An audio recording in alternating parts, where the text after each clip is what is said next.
Hi guys, my name's Rob Ladbury. Yes, I was born in the UK, as you can tell from my accent. Lived in the UK for 30 years, over actually. And I've been in South Africa for the last 15.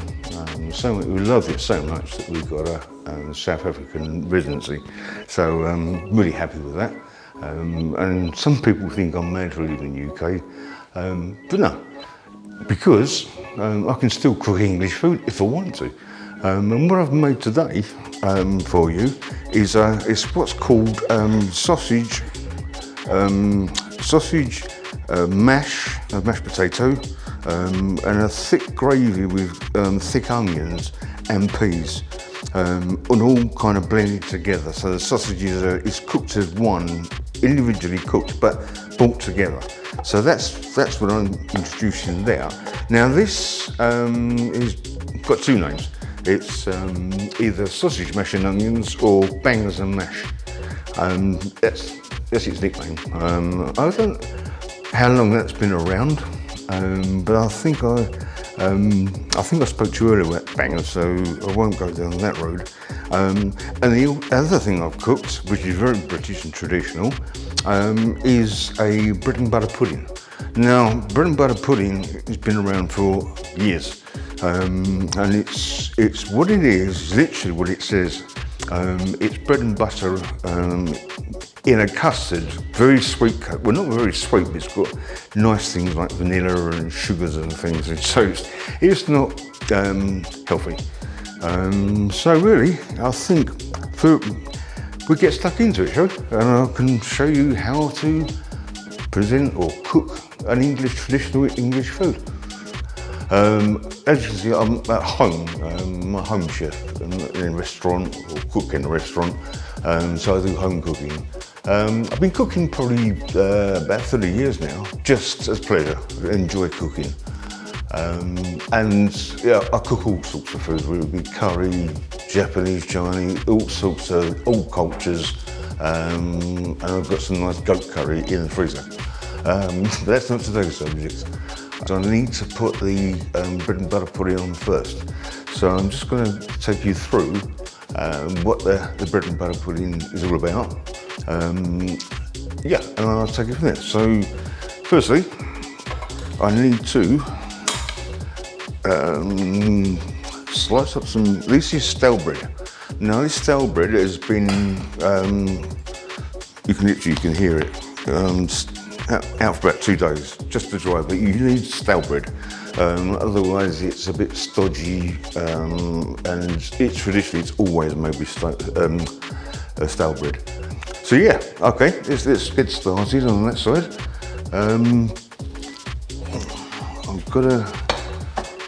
First thing I'm gonna do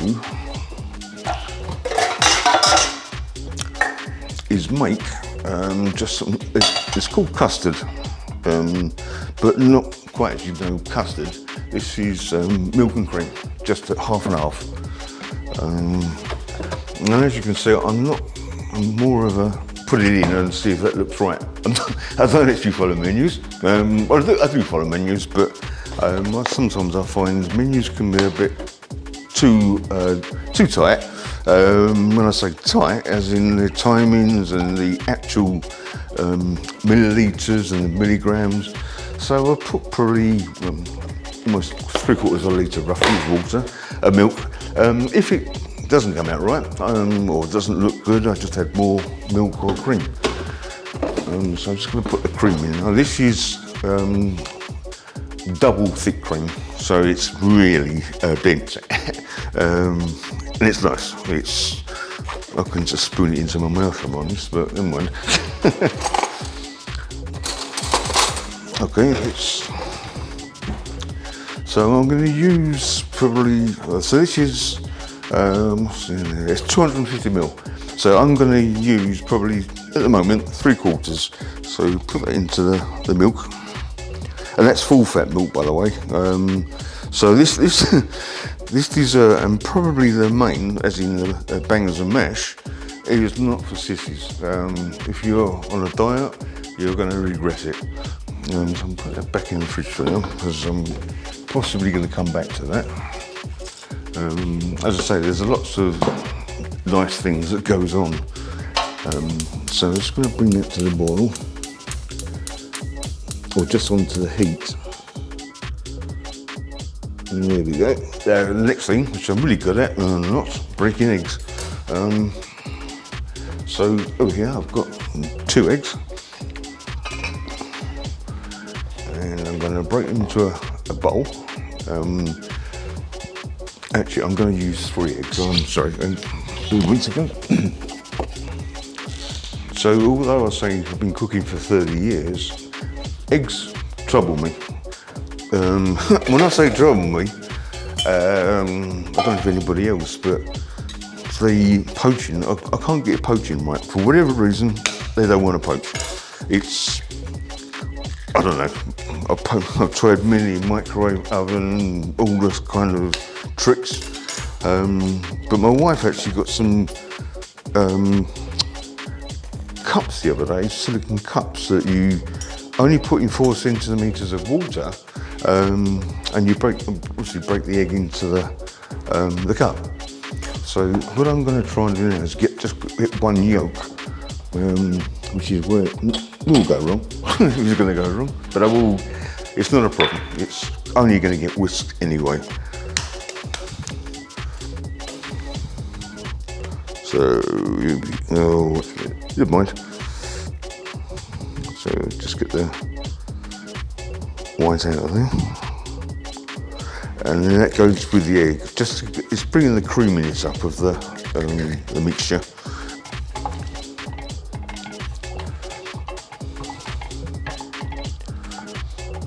I don't want to boil it obviously too hard because it'll burn, so keep an eye on that. Next job is whisk the eggs.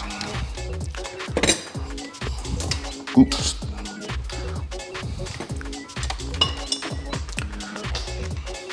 Which I'll try and show you. But I use a machine.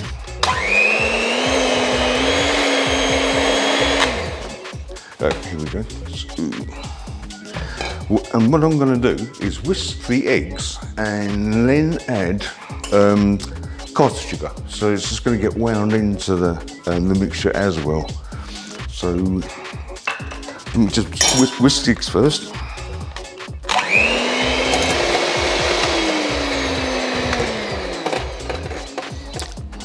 Just gently caster sugar.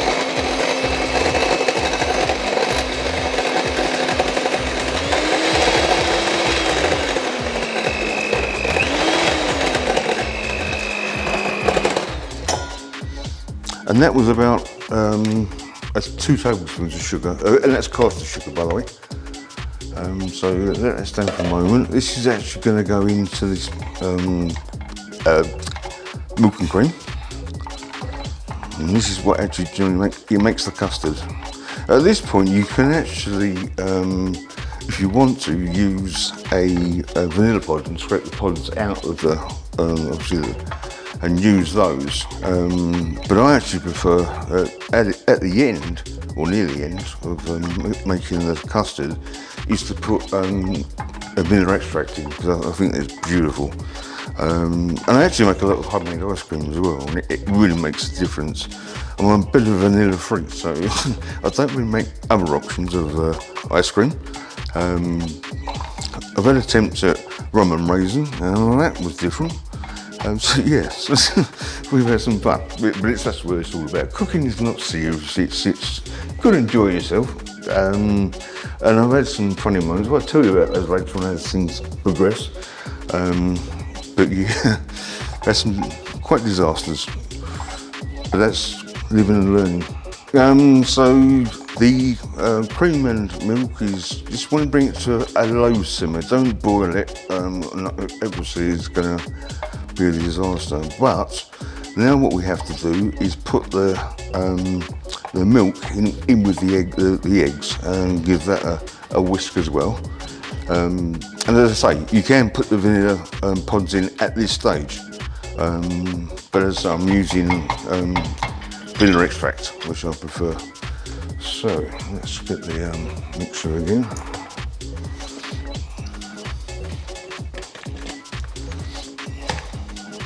And so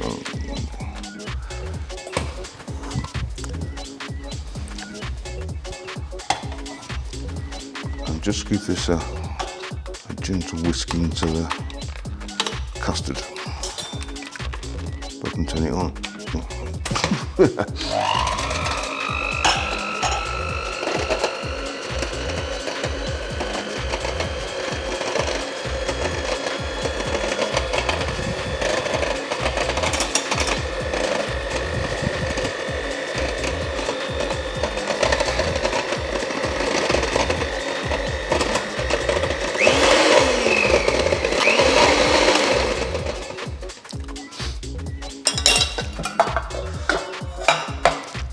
And now, at this point, it just stands for a moment.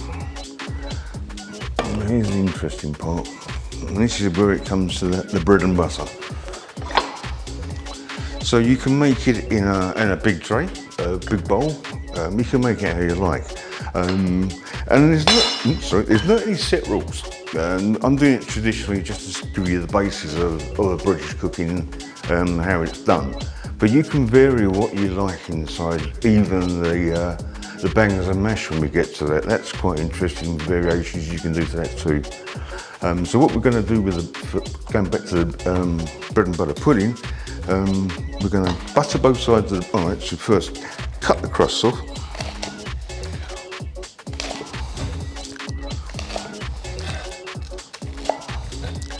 And a couple more. I might have done too much bread, but I'll just mess it.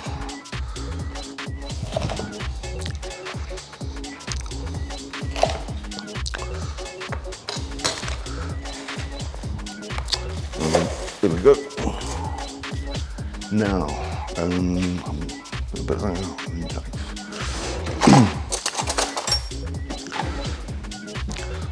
so now this is soft, just room temperature butter, and you butter both sides of the bread.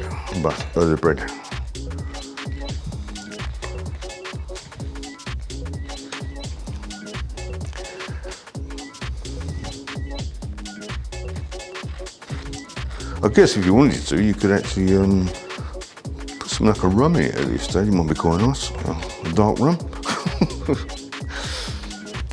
give it a bit of a wake-up call. But as I say, there's no fixed rules really. There's the basis of most British food is like that. It's like that everywhere, I know. Particularly in South Africa, because although I don't like it, but Tabasco sauce seems to go on everything, and I see it on breakfast, and I can't do that. I'm not a chili person, by the way, so I don't get on with chilies. Well, they don't get on with me, but that's what it is.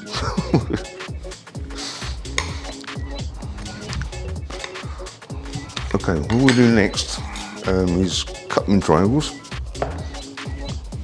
I'm going to have to do some more actually.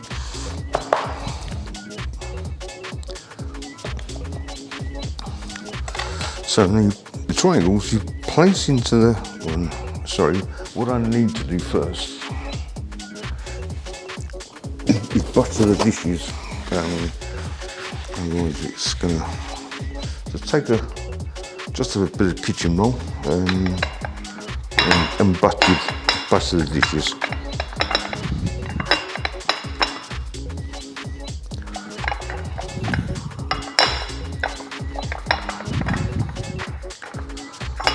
Okay, now we're back to the bread and butter. As I say, you just lay those in there. Ideally, you just overlay them. There doesn't have to be any pretty patterns or anything like that. So yes, I'm going to have to do all the bread actually. So bear with me. I'm just going to do the same to these.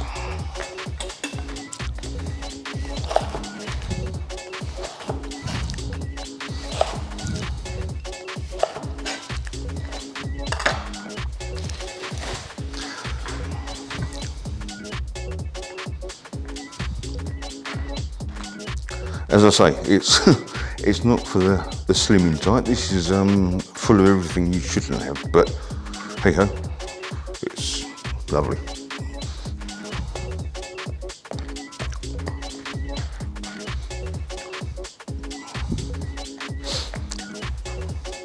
So I'm just concentrating at the moment, so I'm going to be quiet.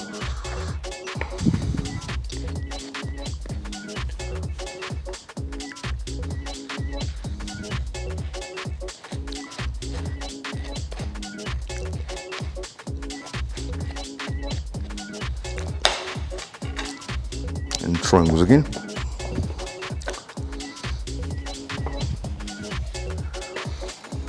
So yes, as I say, there's no art to this. You just lay them how you like.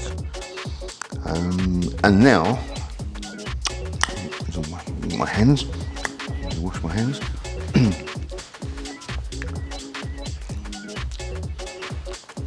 We take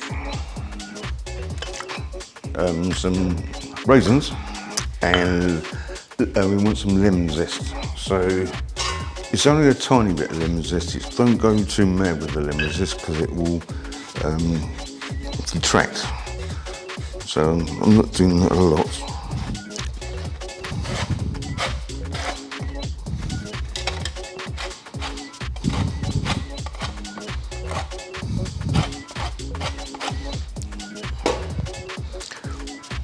And then we sprinkle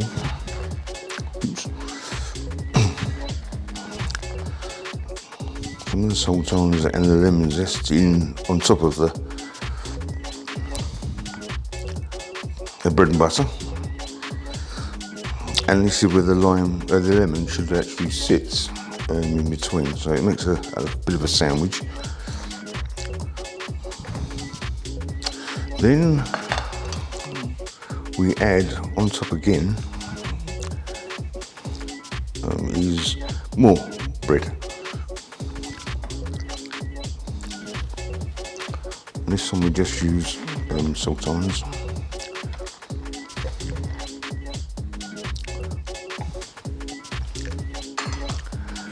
And now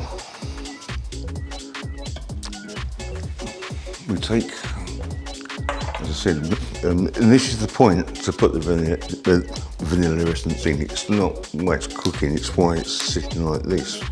It goes in at the end, whereas the pods go in at the beginning. So it's just it's a good splash.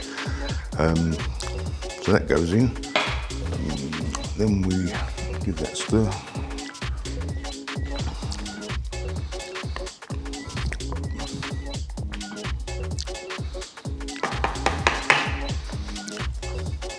What you do is just literally pour. So it's poured over the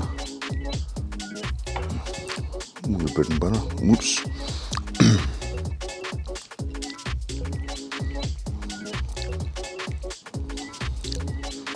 Actually, you can already smell the vanilla coming through, which is nice. Let's wipe up those spills. And then we're going to set the oven on to 180.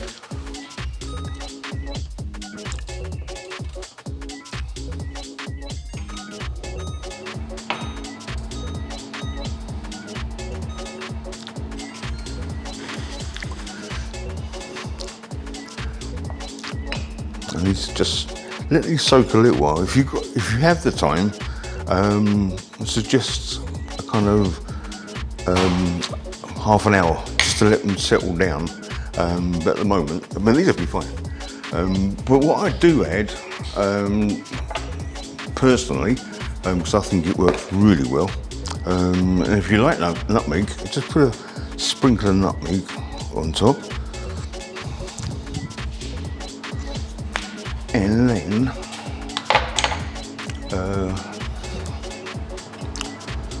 sprinkle with brown sugar.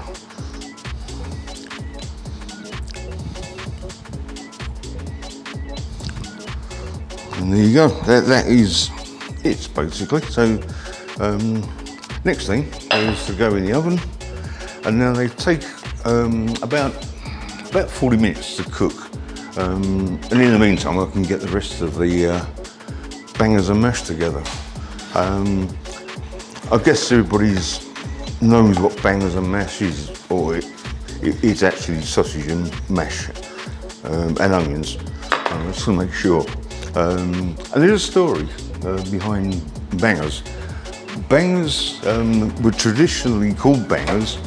If you don't know, when they were made originally, they were made obviously by a butcher, but they sealed them completely.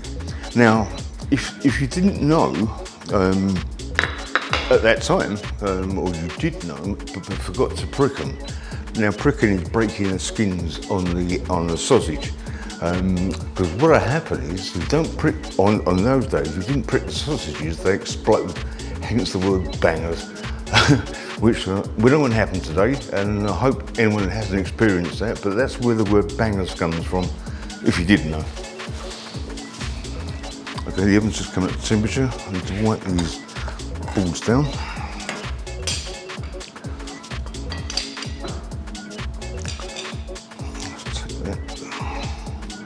Over here.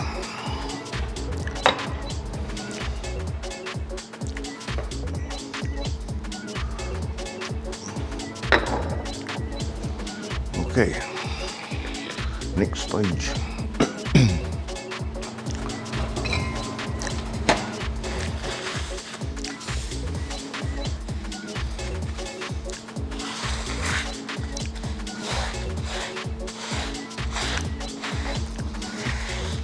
You probably notice this is just me. I'm wiping the bread ball down, or the cutting board I should say, because I'm going to use it again, and the knife. However, the reason I'm doing that is because I haven't cut any meat or any other problem foods. And if I'm doing things like spaghetti bolognese or all those kind of things, whether it be, I always cut all the vegetables first. The meat I don't cut till last. In other words, that's the time to then wash the knife and the plate. I just think it saves time, and there's no reason why you shouldn't do it. So, in a moment, we're going to chop some onions. I'm going to get the potatoes on first. Now, these are called, in the UK, there's obviously different varieties of potatoes, particularly for mash. However, I think it was about probably 4 years ago, I discovered up-to-date potatoes. Now, my wife and I have a laugh about it because we call them out of date, but they're not. It's just our nickname for them. But yes, what's good about these potatoes is that they, particularly in casserole or curries or that kind of thing, they've got such an absorbent nature. In other words, they don't break down, but they absorb all the spices and the sauces, which actually then becomes really tasty, rather than. So, what I'm doing, particularly with the mash, is to cut the potatoes really chop them really quite small. And the reason for that is they boil quicker and they will cook quicker. I don't know if you've ever tried just cooking a boiled potato, it takes forever. This way it speeds the operation up, hopefully. Just put this back in there. And so I've previously washed the potatoes, I should say.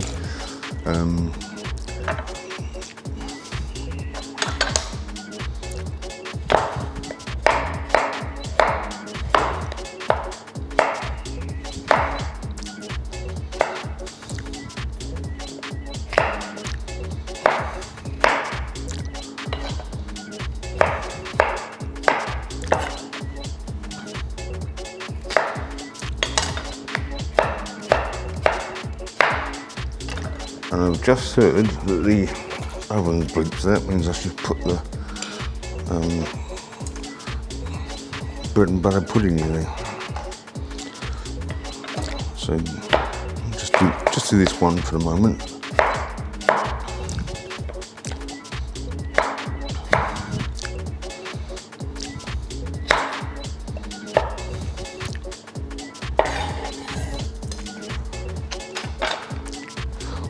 Okay, let's get the bread and butter pudding in. So it's up to 180 degrees.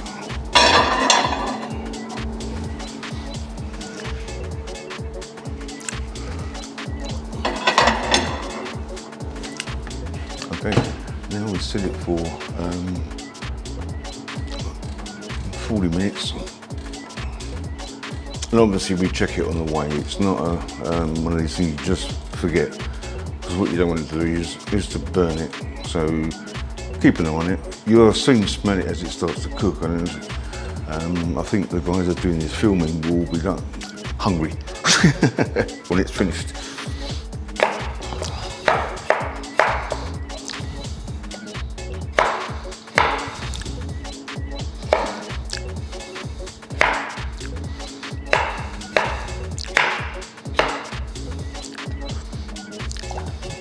Actually, I'm just looking at these potatoes, and obviously where I've cut them, they need washing again, which means it's going to nip out to where our sink is, which is just the other side over there. Give them a quick wash, and then we can boil them with, so 2 seconds. Right, okay, I'll just wash the potatoes. As I say, it looks a bit starchy, and put them on to boil.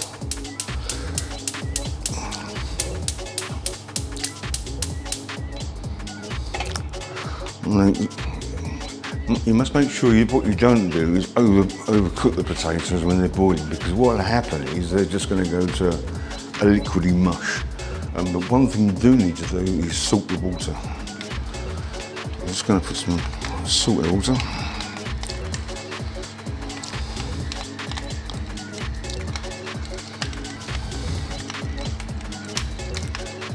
There we go.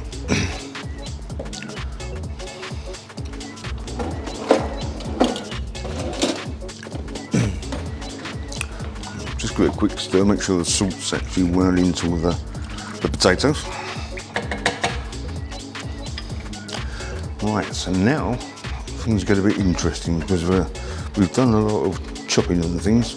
We're just going to chop 2 onions, because what I'm actually doing, and I think I mentioned bangers and mash, but it's actually bangers, mash and onion gravy with peas, which makes it very traditional. Particularly with the peas. Personally, we eat it without the peas, but it's absolutely anyone's choice. And the sausages that I'm using are pork sausages, but you can use any sausage you like. So yeah, you can beef or whatever, chicken. They will work the same.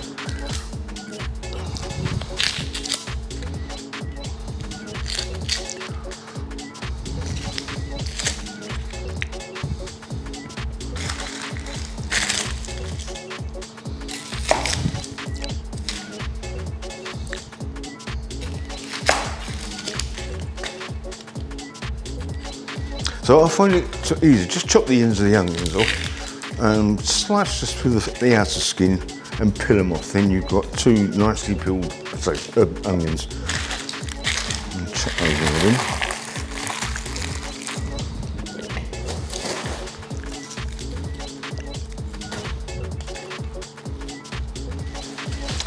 Okay, and then we're going to just simply not spend too much time. So is make them thickly sliced, and you'll see why. What we don't want, you'd like a gravy that's actually got onions you can see, because it makes it more tasty as far as I'm concerned. If you chop them, they're actually going to sort of melt into your gravy. Okay,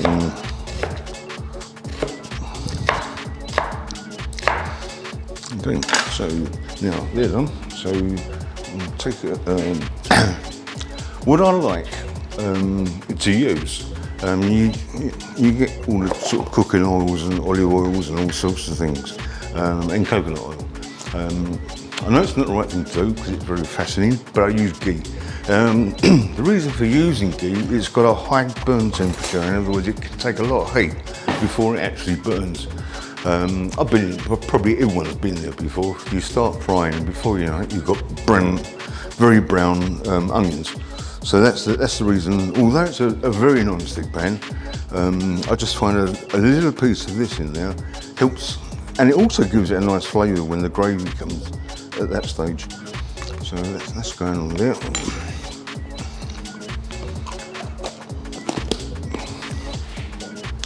Okay, let's get that frying.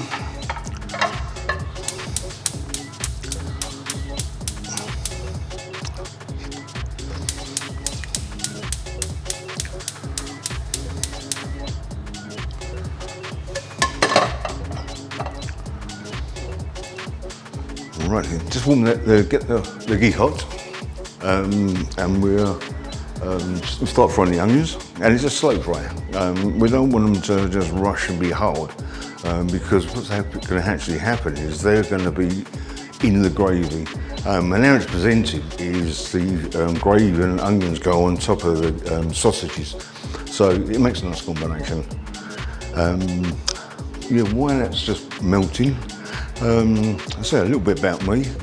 So I was born in London, and there's a place called Lewisham, South East London. I don't know if any of you guys know the area or been there, but I lived there till I was about 27. So you literally could say I'm a Londoner. And then I moved southwards. So I moved out to the Greater London area, which was Bexley. And then on to a place called Tenterden, and lo and behold, I'm here.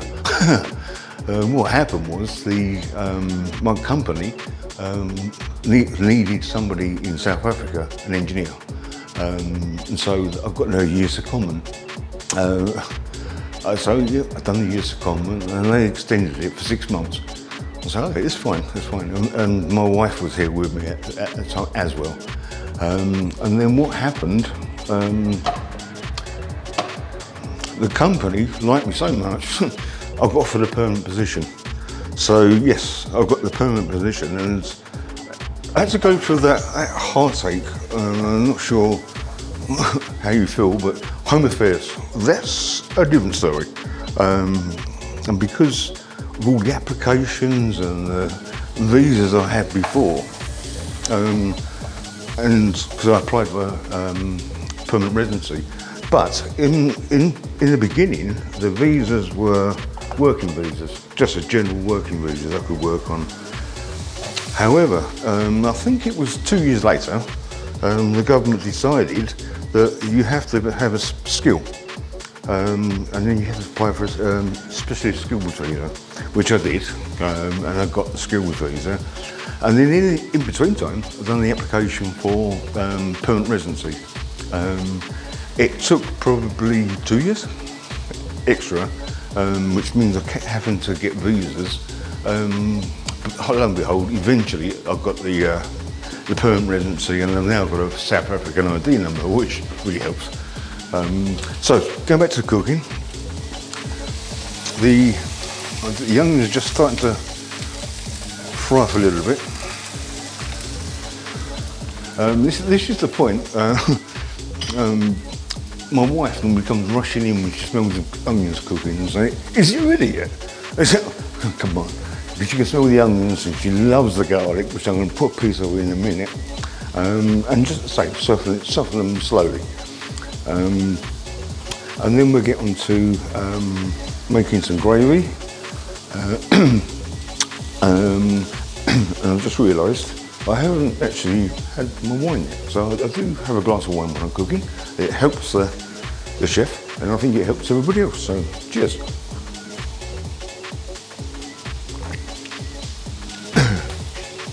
In the meantime, get the garlic from the fridge. Nothing special, it's just a store-bought crushed garlic. What I like about store-bought crushed garlic is it lasts forever, but it also trying to work around a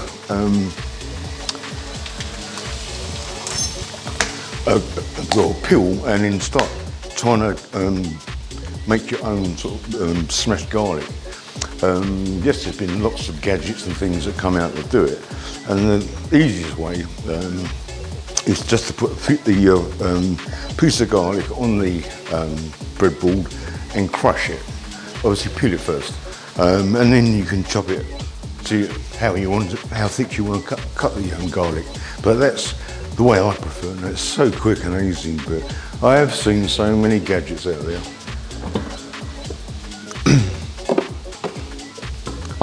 Okay, so the onions are, as I say, don't cook them hard because you want them that softish, and they will brown a little bit, which is a good thing. So just going to check the potatoes, see how far they're cooked.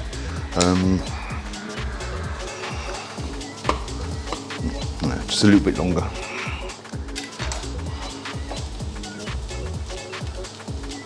Now for the gravy, I actually use beef stock, which I'm going to admit I don't make it. It's bought from a local store, and you probably recognise the cover. But what I do make is it's a base.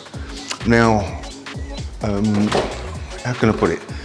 Just to make it a bit more interesting or a bit more depth in the gravy or anything you're doing like that, is I'll go to the store and buy the cheapest, thinnest, fattiest pieces of steak I can find. It might sound funny, but then I did use, so you put them in the air fryer, cooked them to death in tin foil, under the chops or whatever you bought. So that captures all of the fats and greases and all the, I'm going to say good stuff, but that's good stuff in taste. And then when it's cooled down a bit, just cut the fats off as well. Keep the oil, the drain, and then that goes into a mixture of the onion mix. So what I do is, and let's say when I cut the fat off the chops, or whatever you've got, and I actually think this was shank or something like that. But once you chop the fat off, and then I'll chop it into tiny pieces, the whole lot, the steak as well, take the bones out obviously, and then stick it in a mincer, and so it comes literally like out in mince, and I'll show you what it kind of looks like. It looks odd, I must say, and it's been in the fridge for a little, so it's solidified. But oops, excuse my fingers. So it comes out like that. It's been in the fridge, so it's gone a bit harder. Now, funny enough, I was doing a bit of research about gravy earlier, and it's actually comes from France. That's where the gravy originated from, which I didn't know. I thought it was a British thing. But yeah, it translates to grave. And I'm thinking, well, that sounds very good. But actually, grave is a term that they used, and it goes back to medieval, and that's when they started making gravy. And grave actually translates to the meat, fats and drippings off of a roast. So that every time you do a big roast and you get a lot of dripping or that kind of thing, that is called the grave. And now, then we turn that into gravy, and it's by adding either stock or water, and there's probably a million different recipes you can do to make gravy. But I find gravy is so important, particularly in this dish, because it's one of the shining lights of this dish. So yeah, I'm going to start making the gravy in a moment. Once the mashed potatoes, or once the potatoes are cooked, I'll show you how I do mash. So what I'm going to do, and this is all about taste as you go. I'm not saying that this is the be all and end all. You probably see me get a spoon and taste it quite a bit, because you don't want it to turn out, I'm going to say rubbish, because that's not the aim of the game. But once it starts cooking, this, because it's got a bit of fat in it, will go a little bit thicker than just stock, or I suppose you could use gravy granules if you needed to, but I just prefer gravy with a bit of a twist. So get the lid off the stock. I'm going to put some stock to start with in there, and see how we go. And obviously with gravies or fluids like that, as it cooks, if it's too thin, there's two ways of addressing it. The way I use is using corn flour, but don't put the corn flour dry straight into the gravy, because it will come in lumps and you can never get rid of them. So what you do is you take a tablespoon or teaspoon of the corn flour into a little ramekin or something like that, and equalise it with water, so that you've got, let's say a tablespoon of corn flour, and then you've got a tablespoon of water, and you just mix it, and it makes like a white cream. And when this is hot, or warmed up, then it thickens it, but it actually makes it quite nice. It's not got a flavour, but it actually thickens it into a nice consistency, and it's used for hundreds of things. I've done a lot of Chinese cooking, and corn flour seems to go in everything, because it makes a nice batter as well, funny enough. So I'm just going to go back to my potatoes, chip on the onions.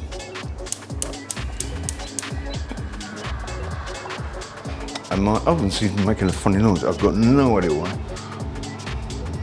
But anyway, it's working. Okay, let's get this on the... That is really making a weird noise.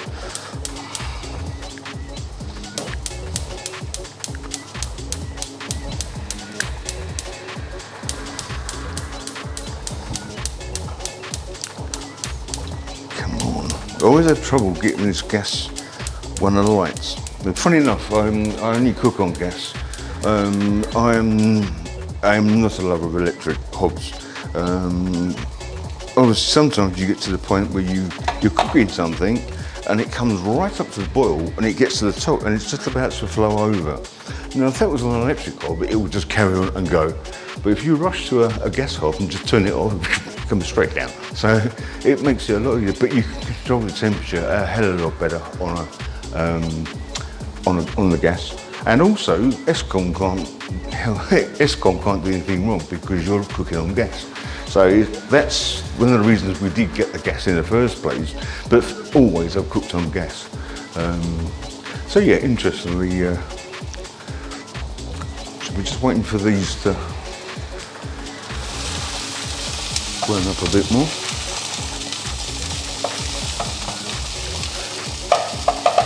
So what I'm going to do now this is what I was talking about earlier. Traditionally with bangers or sausages, they go in a frying pan with a lot of fat and they just fry it off. But I use the air fryer. I think this thing is fantastic. But it comes in a big tray, and I'll show you the feature on this. I love it in a moment. But there's no need to preheat it because my theory is, in some recipes say preheat the air fryer. And you can see what I've just done and what everyone else is going to do. You pull out the tray and the heat's all gone, so you're starting from scratch anyway. So there's no reason, just excuse my fingers because I'm just using them to put them in the air fryer. I'll wash my hands in a moment.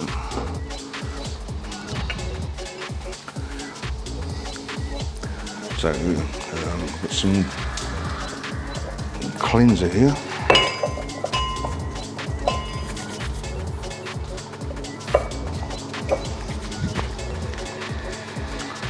Now I set the air fryer. This one I'll actually put this back in. So This one actually defaults to 180 degrees, is exactly what we want, and it defaults to 30 minutes. And then we can check them and see what's happening with the sausages. What you need to do is get them pretty well cooked. I like them a little bit browner, my personal taste. Some people don't, but they will be brownish with the onions, and that makes a nice combination because you get the flavours of the sausage skin and the meat, and the onions and the gravy. So, need another spoon. Just going to stir the stock up for a moment.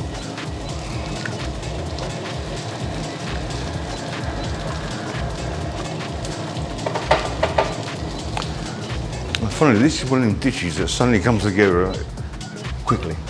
It seems like you're messing about for a little while, preparing and obviously doing what I'm doing. There's a hell of a lot of shortcuts. You can buy, I think you can even buy pre-done mash now in a packet. That's not my game. But yeah, so most of the things are on at the moment. So I've got to mash the potatoes shortly, and then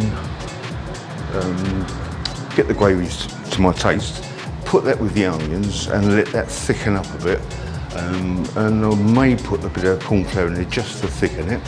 But then once the sausages come out of the air fryer, they actually go straight in with the onions, and you turn them over and let them simmer a little while in the onions, and then pour the gravy on top of that in the frying pan.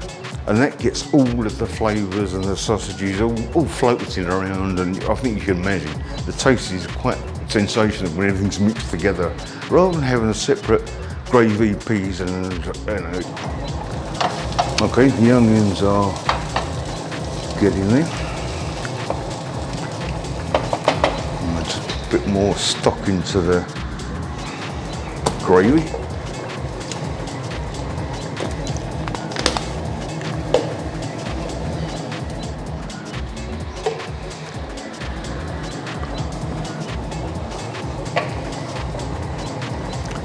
Check on the sausages. So when I was saying earlier about the pressure cooker, there's one feature I really do like, and what it's got, this has got a little gadget on it, which I'll say gadget, but a really useful thing. It's a light inside that lights up the inside of the air fryer, and you can see your food cooking.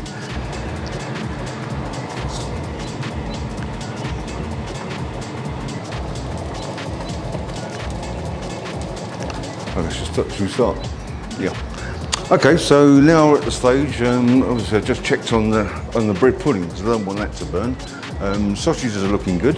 I've got the gravy on there. That's coming to a boil now, so I can start to simmer that, and that's when I start the taste test to see what that tastes like. So I'm just going to turn that down a bit because I don't want it to.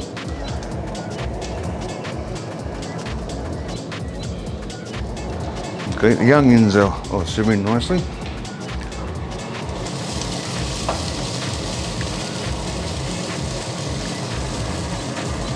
And I think the potatoes are cooked as well.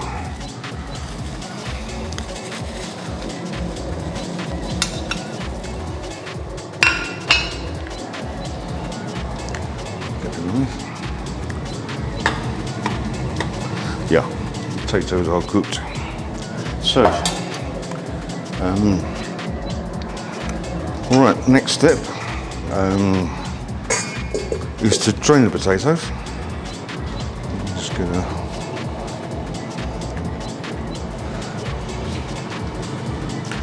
literally just drain.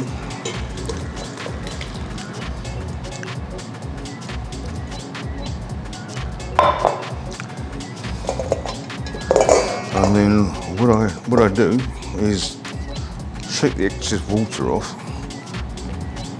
and then put it back on top of the saucepan for the moment. I'll take that away.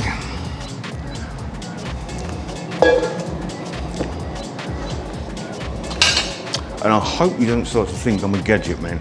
The reason I'm saying that is because mashed potatoes, the can get lumpy if you haven't mashed them properly or something's gone wrong. And if you haven't got one, I highly recommend one of these. This is a potato ricer.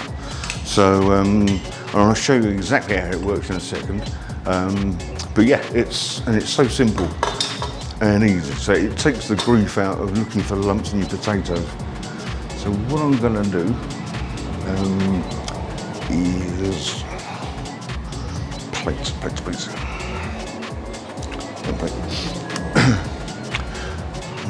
What I do now is place that on a plate and a big spoon.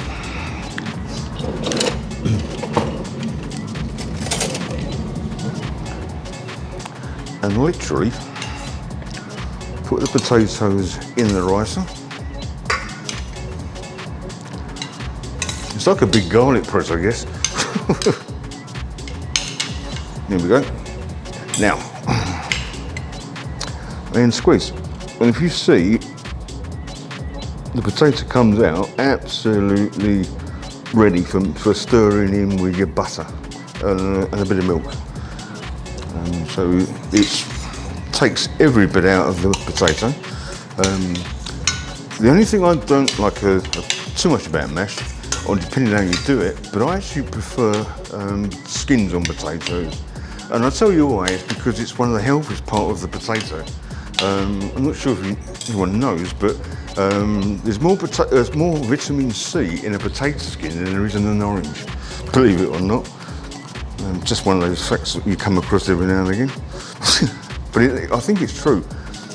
But yeah, if I'm doing, this is the only time I will take the skins off potatoes, or is to cook the potatoes with the skins on and just crush them with a spoon and not mash them. But that's not traditional for this dish.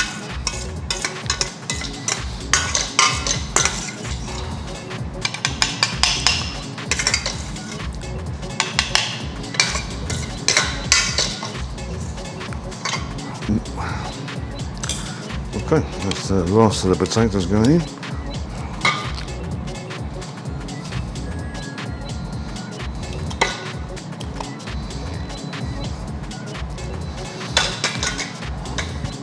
Okay, just put that to the side for the moment because we don't need any more.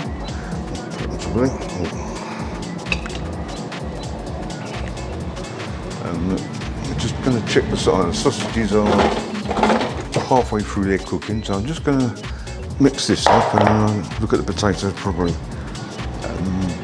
I'll use a spoon and a nice big piece of butter.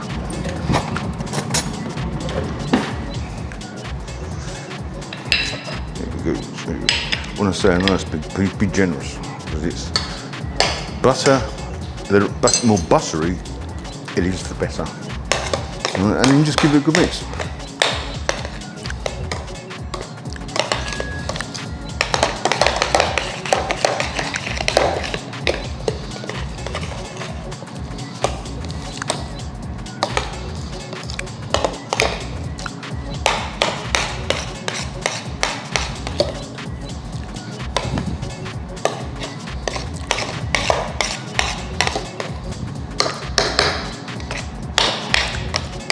So this is the point, just add a bit of salt and pepper, just to give it a bit of flavour. And also with mashed potato, you can potentially put anything in it. I like it with cheese. Once you get to this stage, you just grate cheese into it. Or mustards. Mustards are nice, particularly whole grain, mixed in with the mash. So yeah, mustards really pick up potatoes. But potatoes are so versatile. Okay, now we've got our mush. What I'm going to do, I'll leave it in for the moment and concentrate on the rest of it, because I'll put it back on the hob, not on the heat, and I'm going to put a splash of milk in it just to reheat or bring it back up to temperature when we're plating. Okay, I'm just going to check the sausages.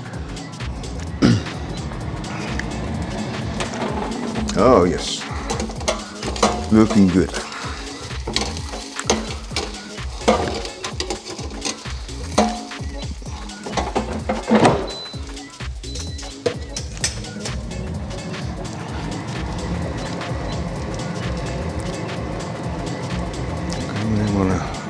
Get a spoon and try the gravy and see what's happening with that.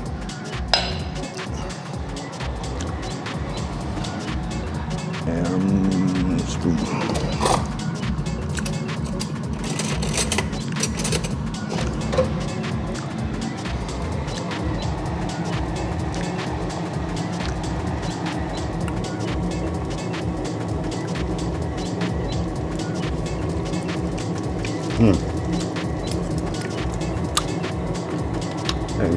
I like this.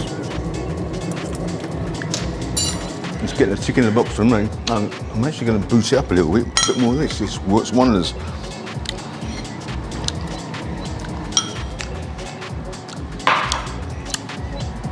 And what I'm going to do is, sometimes I do, sometimes I don't, but this is, I don't know if you come across it, it's rainbow pepper.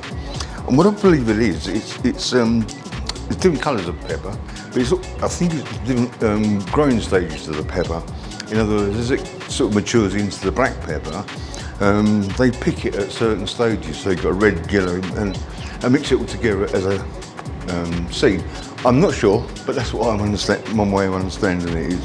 So I'm going to put a bit of that pepper in here because it's got a different twist to the gravy, just slightly. Okay, you could say it's not traditional, but it works.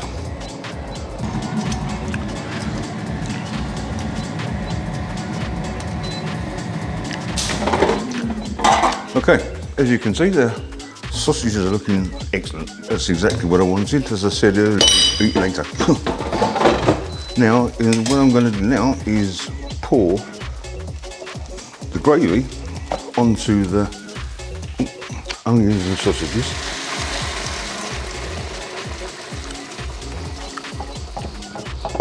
And let that simmer. Next job, peas. So it's straightforward. I'm going to use this water.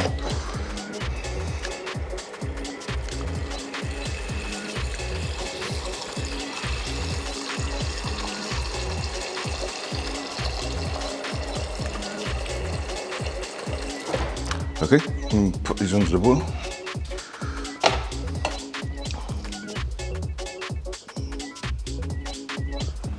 And then a bit of salt in with the pepper, with the pea water.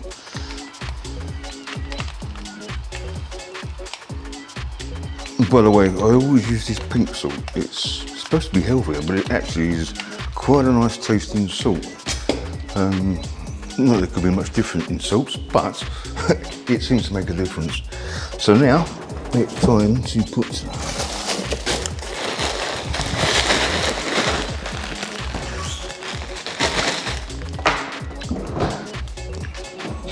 some peas on to boil.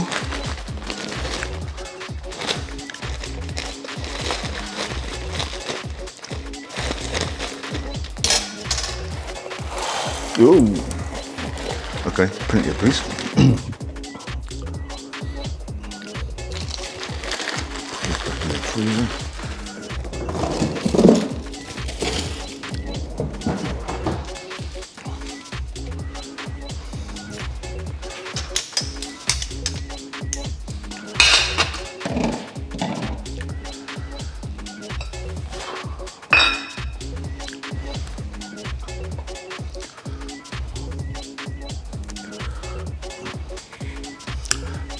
So basically, we're almost done, other than serving up.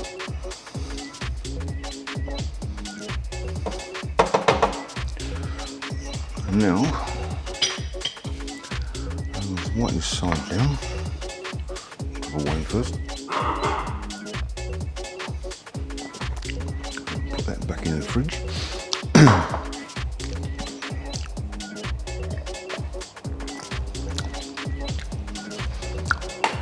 So all we're waiting for at the moment is for the peas to boil, and then we're ready. I've obviously just got to put the boiling mash up a little bit, I'll get a plate ready to present. And put the butter away.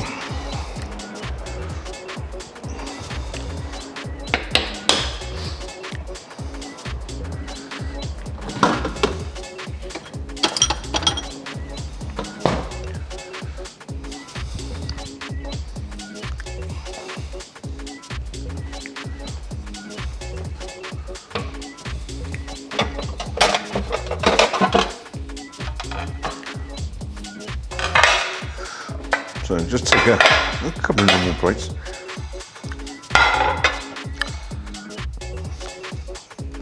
And obviously you'll have a knife and fork, but I'm just going to serve it at the moment. Just a bit longer for the piece.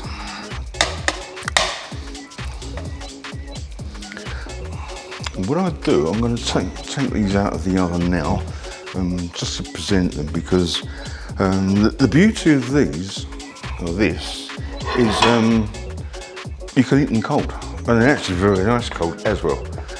So you've got a firm custard, and as I say, with the vanilla essence in it, and the sugars and the butters and all things nice, and you can serve it however you like. As I was saying earlier, you can imagine, as I said, I'll put vanilla ice cream all over it, but double cream custard, anything. And yet, I say hot or cold, so I'm not going to make them hot. I just wanted to show you, and it's up to you what you want to put on the bread and butter pudding.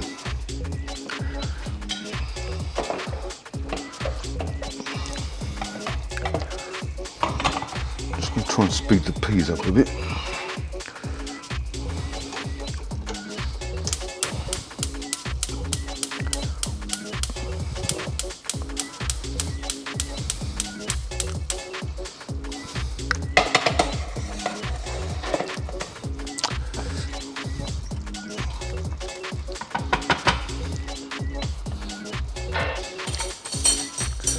Okay, the peas are done. So what I'm going to do now is just let them sit for a moment. I'm just going to strain them. I'm going to use that bowl again because that's collecting all of the used water. So here we go.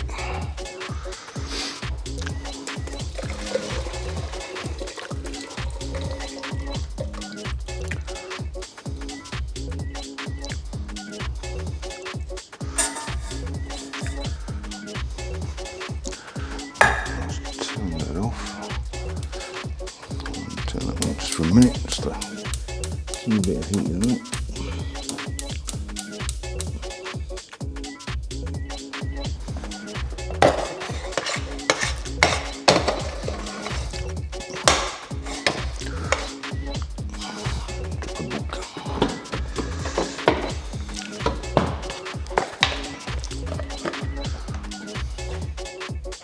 So I'll just show you something like you might know about this or not. But it's more for decoration than anything else, to be honest. But it makes things look good. So with your peas, just strain them out like that, and get a bit of sugar. And save sugar, so you sprinkle sugar on the, and give it a shake. And what it does, and I'll show you in a second. You can see the peas are shiny, and it's a decoration thing, and it adds a bit of sweets, I guess, to the peas, but that's the idea. It's just for presentation. So I just thought I'd enlighten you if you don't know. Okay.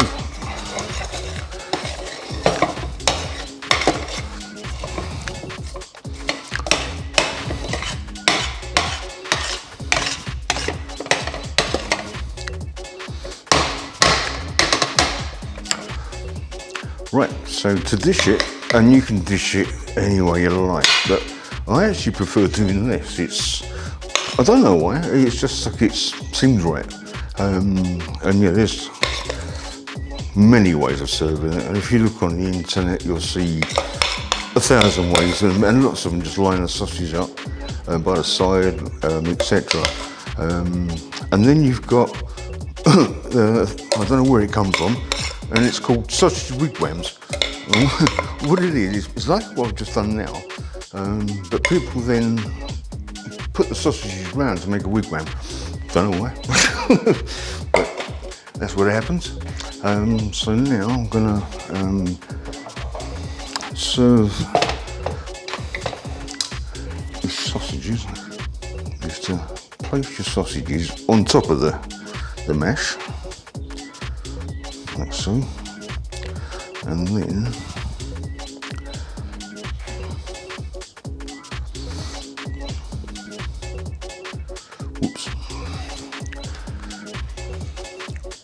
pour this onion, as I said before, just pour it on top, but get nice bits of gravy like that.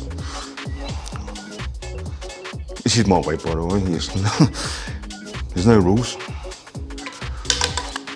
I'm just going to tidy the plate slightly and put some peas on.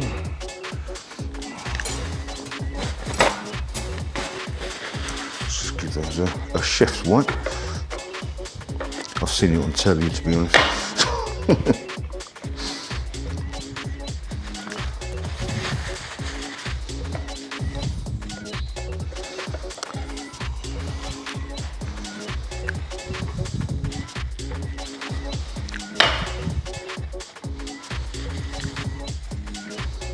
Ah, come on.